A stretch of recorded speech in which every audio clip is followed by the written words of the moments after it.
ریاض صاحب کہہ رہے ہیں کہ وہ جو ٹھوکر پہ جادو چلا تھا وہ قورمے کا چلا تھا، نواز شریف صاحب کا نہیں چلا۔ آپ کے خیال میں نواز شریف صاحب واپس آ رہے ہیں، قانونی تقاضے پورے کر پائے گی نون لیگ؟ کیونکہ معاملات تو ابھی پیچیدہ دکھائی دے رہے ہیں۔ دیکھیں ابھی جیسے کہا گیا کہ مسئلہ سیاسی نہیں ہے، انہوں نے انگلی رکھ لی اپنی روایتی وہاں پہ کہ مسئلہ نفسیاتی ہے، اور اگر مسئلہ نفسیاتی ہو تو اسے ہمیں ایشو نہیں بنانا چاہیے۔ دیکھیں میں آپ کو مسلسل کہہ رہا تھا کہ ایک شخص پولیٹیشین جو ہے وہ اس وقت بھی پاکستان واپس آ گیا جب اسے یہ پتا تھا، بیٹی ساتھ تھی، کہ مجھے ایئرپورٹ سے اڈیالہ جیل جانا پڑے گا، تو اب وہ کیوں نہیں آئیں گے؟ اب تو بدلے ہوئے حالات ہیں، اب جیل جانے کے لیے تیار ہیں۔ اور لاسٹ ویک جو یہاں پر کہا گیا کہ وہ نہیں آئیں گے، وہ اب بھی کہہ رہے ہیں؟ نہیں وہ ٹھیک کہہ رہے ہیں نا، دیکھیں ان کی مسکراہٹ دیکھیں نا، جوں وہ اب پاکستان کی طرف آئیں گے مسکراہٹ کہکوں میں تبدیل ہو جائے گی، کہ اس لیے کہ وہ ہمیشہ ان کا انتظار کرتے ہیں، اور تعلقات بڑی چیز ہوتے ہیں۔ اب بات یہ کہ وہ واپس دو ایشوز ابھی بھی موجود ہیں، ایک ان کی وطن واپسی پہ، ایک انہیں پروٹیکٹیو بیل لینی پڑے گی، اور دوسرا ان کا جو سیاسی طور پہ اہلیت کا معاملہ ہے، پروٹیکٹیو بیل انہیں لینی پڑے گی، اس لیے کہ انہیں ایک سزا دی گئی تھی، اور سزا جنہوں نے دی تھی، کیوں کر دی تھی، مقاصد کیا تھے، سب کچھ کھل گیا ہے، اور جو بھی ان کے خلاف سازش میں کردار تھے وہ بھی ڈھکے چھپے نہیں رہے۔ اور آپ نے عدالتی فیصلے کا ذکر کیا ہے، دیکھیں آپ کو یاد ہوگا کہ میں کئی بار سے کہہ رہا تھا کہ عدالتی فیصلوں کی پاکستان میں ایک عزت و تکریم رہی ہے۔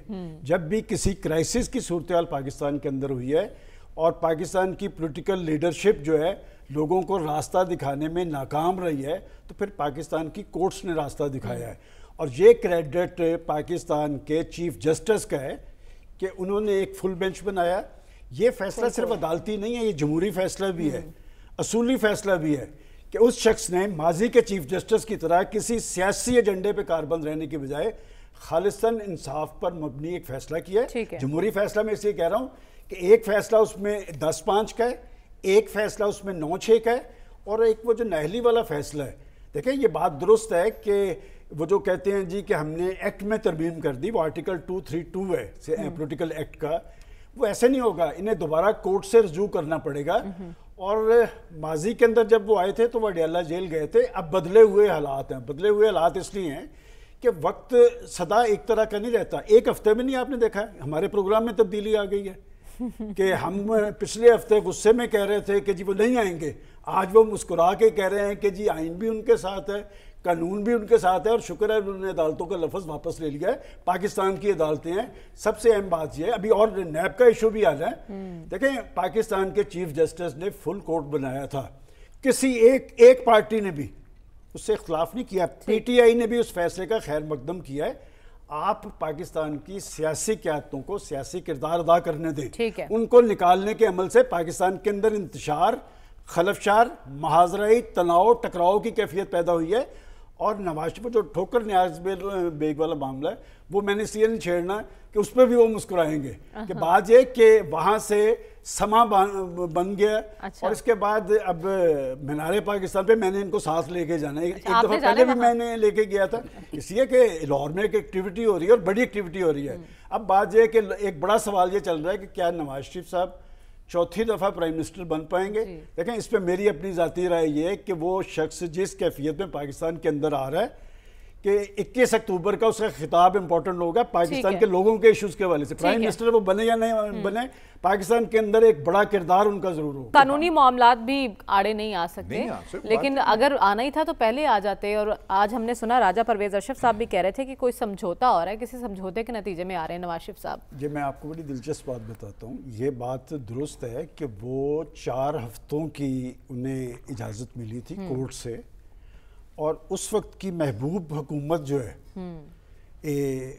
سپوکس پرسن تھی ہماری محترمہ ڈاکٹر یاسمین راشد صاحبہ، جو قوم کو بتا رہی تھی کہ ان کی کیفیت کیا ہے۔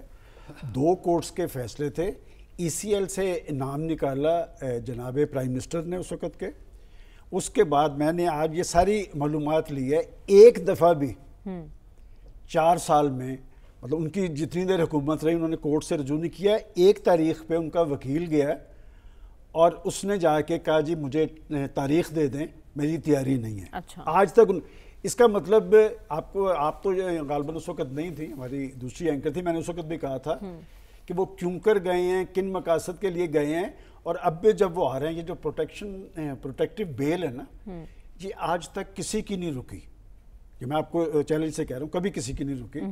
تو جہاں تک کہ یہ بات روکنے والی بات ہے، دیکھیں یہ پرانی فلم ہے نئے پرنٹ کے ساتھ، اس سے ایک سبق حاصل کرنا چاہیے. نسخہ کیمیا کوئی نہیں ہوتا، فرد نہیں ہوتا. تو اندرونی اختلافات ہیں کوئی نون لیگ میں؟ یہ ہر گھر میں، یہاں یہ اختلافات نہیں ہیں، گھر کے اندر اختلافات نہیں ہوتے.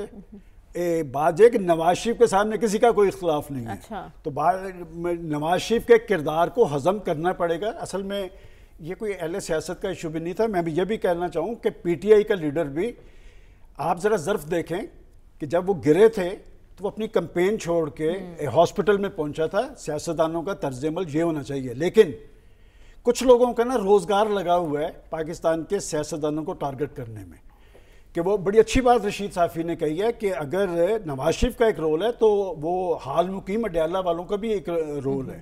تو پاکستان کی سیاسی لیڈرشپ کو دیوار سے لگانے کی جو لوگ کوشش کر رہے ہیں نا، وہ سیاست دشمن بھی ہیں، وہ جمہوریت دشمن بھی ہیں. وہ کسی اپنے خاص ایجنڈے پہ ہوتے ہیں اور وہ نوکری کی تلاش میں ہوتے ہیں. میں سمجھتا ہوں جب تک پاکستان کے اندر سے یہ تناؤ ٹکراؤ ختم نہیں ہوگا، پاکستان آگے کی طرف نہیں بڑھ پائے گا. میں اگر جرنلسٹ ہوں، میں تجزیہ کار ہوں، تو مجھے بیٹھ کے تجزیہ کرنا چاہیے. مجھے یہ نہیں کہنا چاہیے کہ جی نواز شریف یہ تھا، نواز شریف کو یہ آئینی اور قانونی، یہ قانون اور آئین، یہ پاکستان کی عدالت عظمیٰ کے فیصلے کو کسی نے ٹارگٹ نہیں کیا. لیکن ابھی کچھ ہفتے پہلے ایک خاص ایجنڈے کے تحت ایک چیف جسٹس صاحب، یہ جو جس کیس کا فیصلہ ہوا آپ کو پتا ہے، اس میں سے 8 ججز نے ریزرویشن شو کر کے علیحدہ ہو گئے تھے. کیا یہ کورٹس تھی؟ کیا سیاسی ایجنڈے کے تحت کورٹس چلتی ہے؟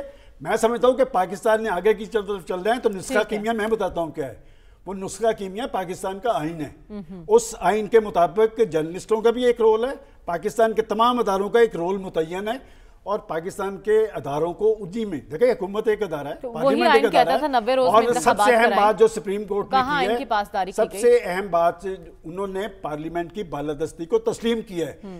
یہ قاضی فائز عیسیٰ کا یہ کریکٹر جو ہے، یہ تاریخ میں اسے بہت بڑا ایک رول ہے کہ انہوں نے پارلیمنٹ کی بالادستی کو تسلیم کیا ہے. جہاں پر ایک ایسا چیف جسٹس تھا کہ وہ ایجنڈا رکھ کے بیٹھتے تھے، اور ایجنڈا رکھ کے پاکستان کون سا ایسا فیصلہ کیا جس سے پاکستان میں استحکام آیا. لیکن جہاں کے سیاستدان بھی ایسے ہیں جنہوں نے آئین کی پاسداری نہیں کی. عالم کفر متحد ہے، عالم اسلام میں کنفیوژن کیوں ہے سلمان صاحب؟ دیکھیں، خبر یہ نہیں ہے کہ غزہ کی پٹی پہ اسرائیل نے بمباری کر کے وہاں پر انسانیت کا مسئلہ پیدا کر دیا ہے، اور ہزاروں فلسطینی بچے اور خواتین وہ شہید ہو گئے ہیں.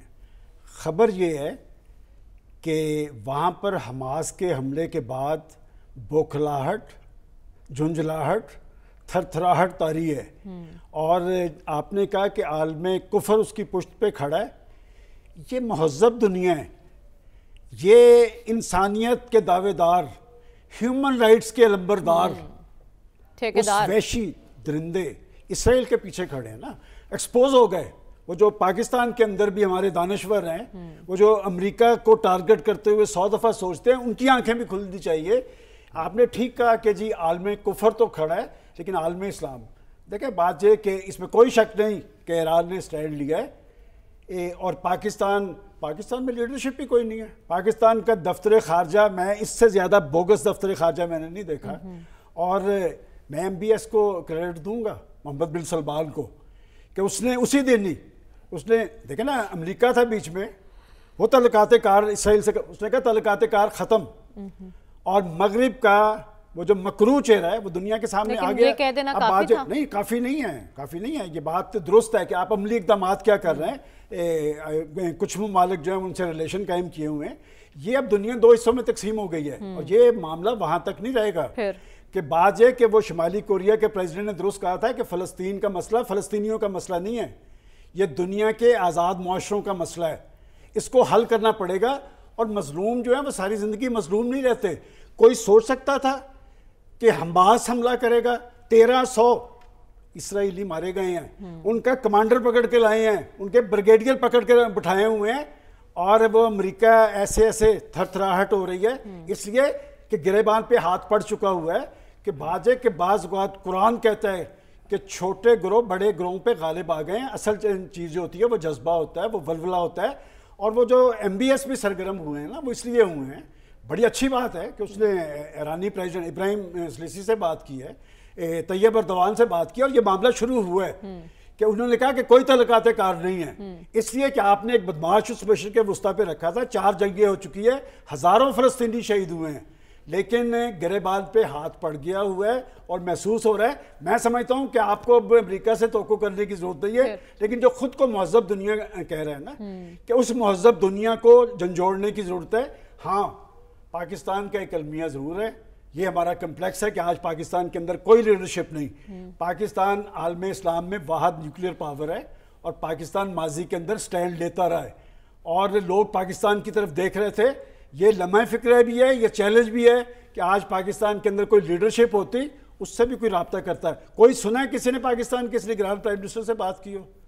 اور میں سمجھتا ہوں کہ اس حوالے سے عالم اسلام کو صرف بیانات، اعلانات پہ نہیں رہنا چاہیے، اقدامات پہ رہنا چاہیے۔ اور تجویز میری یہ ہے، دیکھیں جو کچھ ہو گیا ہے، سب کی آنکھیں کھل چکی ہیں، اور ایک نیٹو جو ہے وہ مسلمانوں کا بھی بننا چاہیے، جس میں عسکری ونگ بھی ہونا چاہیے، جس میں معاشی ونگ بھی ہونا چاہیے، جس میں سیاسی ونگ بھی ہونا چاہیے۔ اور بات یہ کہ وہ اگر اکٹھے ہو سکتے ہیں تو عالم اسلام کیوں اکٹھا نہیں ہو سکتا؟ یہ معاملہ سعودی عرب سے شروع ہوا ہے، ایران کھڑا ہوا ہے، ایران کی اور ایم بی ایس کی آپس میں ٹیلی فون گفتگو کو میں انڈر ایسٹیمیٹ نہیں کرتا۔ بات یہ کہ یہ معاملات کہاں جا رہے تھے، اور حماس کی آپ ٹائمنگ دیکھیں، حماس کی ٹائمنگ دیکھیں کہ اس وقت جب سعودی عرب اور اسرائیل کے درمیان تعلقات کار ہو رہے ہیں، میں سمجھتا ہوں کہ انہوں نے بروقت اقدام کیا اور کمال کیا۔